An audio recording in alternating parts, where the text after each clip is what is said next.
Pues comencemos a explicar qué son los factores bióticos y abióticos.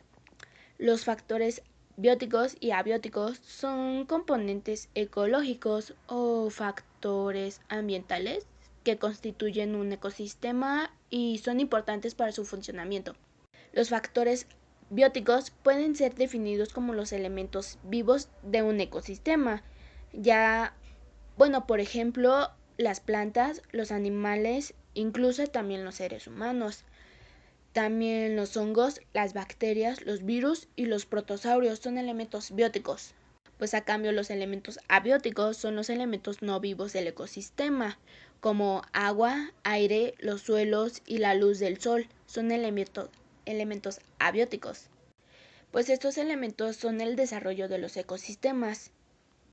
Influyen en distintos niveles, tanto los factores bióticos como los abióticos. Pueden constituir factores limitantes en la naturaleza, siendo estos los que limitan el crecimiento excesivo de las poblaciones. Pongamos un ejemplo, la cantidad de agua en un hábitat, factor abiótico, determina el número de especies que pueden vivir en este. Pues por otra parte, el factor biótico limitan el número de presas. Si el número de presas es bajo, el número de depredadores tiene que disminuir también. Los factores bióticos son los elementos vivos del ecosistema. Se caracterizan por su capacidad de nacer, crecer, reproducirse y morir. Pues estos son las plantas, los animales, los hongos, los protozoarios, las bacterias y los virus. Estos se pueden clasificar en dos grandes grupos, eucariotas. La genética se encuentra contenida en el núcleo de la célula. Tal es el caso de las plantas, los animales, los hongos y los protozoarios.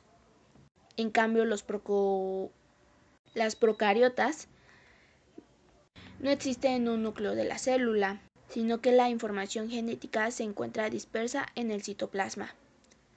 A este grupo pertenecen las bacterias. De igual forma, los seres vivos pueden ser clasificados de acuerdo con el número de células que lo conforman, unicelulares y multicelulares. Los unicelulares son compuestos por una sola célula y los multicelulares son compuestos por dos o más células.